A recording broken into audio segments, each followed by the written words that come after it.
What's up, muscle car people? This is Bringing Muscle Cars, and I'm Matt. Today, we're going to talk about 1,000 horsepower Shelby GT500s.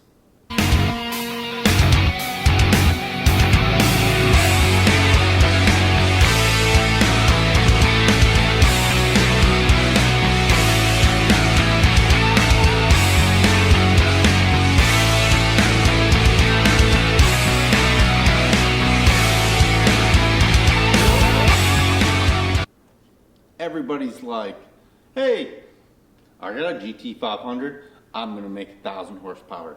I seen a guy on YouTube make 1,000 horsepower. It's easy. Saw this other guy make 1,000 horsepower. It's easy. I want 1,000 horsepower. I'm at 660 horsepower. I'm at 700 horsepower. I'm at 750. I mean, these guys are making 1,000 horsepower look easy. Why can't I have 1,000 horsepower? So today, we're going to talk about 1,000 horsepower Shelby GT500s. Everybody thinks it's easy. And it kind of is. The formula is there. Everybody, through 07 through 14, it's basically the same setup. Basically the same motor, basically. I'm not saying it's the same, basically. Okay? Takes the same stuff to get you over that mark, over that 700 or 800 mark and above. And the sky's the limit. How much horsepower do you want to make? And how much money do you want to spend? People want to make 1,000 horsepower and not spend any money. That's not how it works, people. Not how it works. So today, let's talk a little bit more. Anytime someone buys a new blower comes out, the Gen 3, the Gen 3R from VMP, the Whipple 3.0, now the 3.8 coming out. Kenne Bell's been around forever. Those, everybody's like, I'm getting a new blower. I'm gonna make 1,000 horsepower. Okay, do you know what it takes? Do you know that it's not just as easy as slapping on that blower and putting a small pulley on it?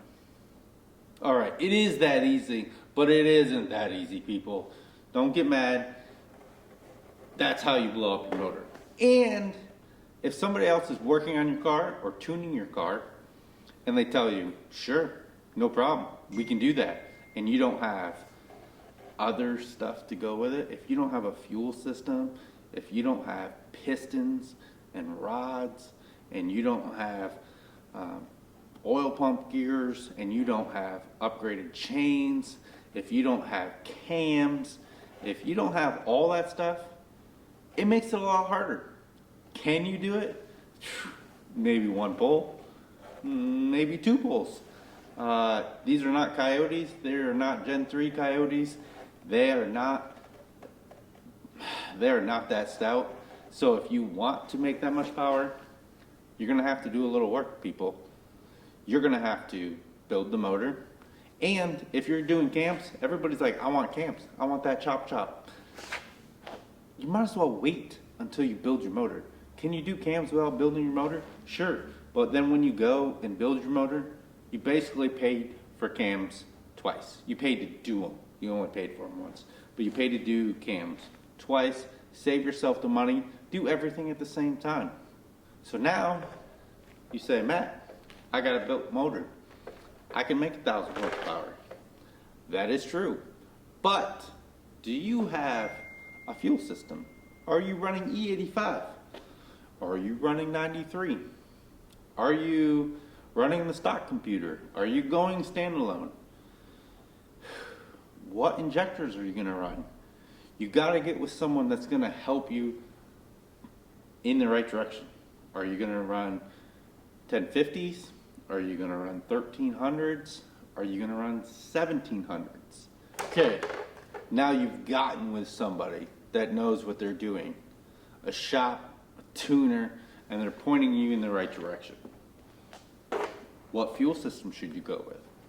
I went with a Fore triple pump system from JPC. And I also had to go with ID 1700s because I was running E85. Basically, I just run C85. I don't drive it on the street too much. But it takes a lot to do it. And it takes away the fun. I'm not going to lie. Having 1,000 horsepower is cool to say. I got 1,000 horsepower. What are you going to do with it? Especially if you don't have an auto.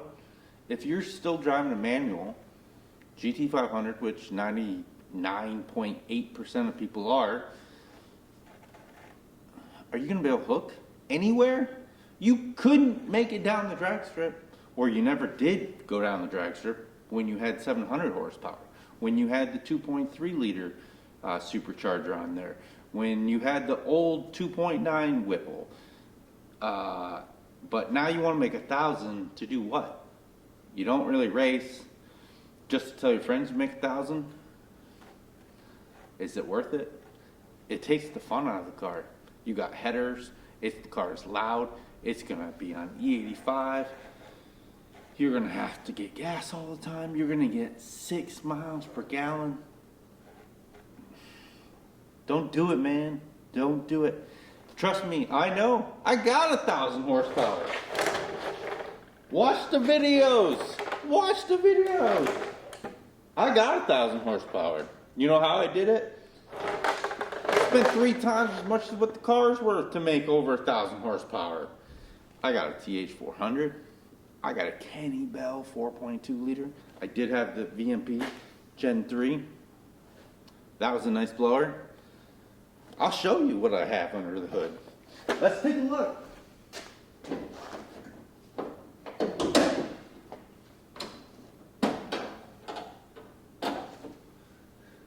I had to buy a new hood because my old hood wouldn't fit my blower.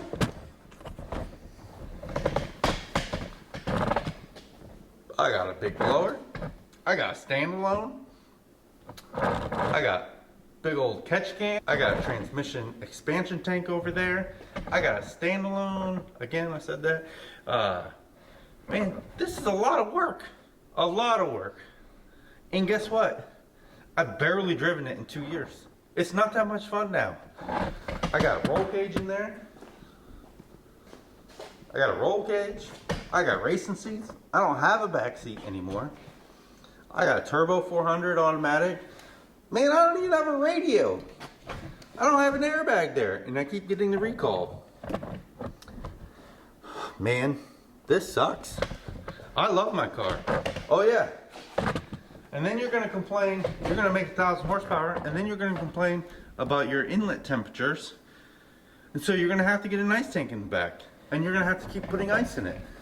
And then you're gonna get the 1,000 horsepower because you spent the money, you built the motor, you got the fuel system, you got the tune, you got the injectors, and then guess what? You're gonna be like Mustang Lifestyle, and you're gonna break the transmission, or you're gonna break the rear end. One of them's gonna go sooner or later, probably both, and then you're not gonna have any traction. This is how much traction you're gonna have. And I didn't watch this last video, but I'm pretty sure you didn't have any traction. And so you're gonna get drag radials on the back, and then guess what? You're gonna be taking your woman out to dinner. You're gonna be getting some ice cream after, because it's a nice night out. So you go and get some ice cream, and then guess what? It starts to rain. And you can't drive home because you're on drag radials, and you'll die driving in the rain with drag radials. I've almost done it. It's scary, almost wrecked. And I was going 35 miles per hour, and at that time I only had 700 horsepower. Trust me, it's not a good idea. So, why do you want 1,000 horsepower? And should you have 1,000 horsepower? Those are questions you should ask yourself before you start out. And do you have enough money when something goes wrong to fix it, or pay more money to fix the next problem, and then that causes another problem, and then you find the next issue? Because guess what?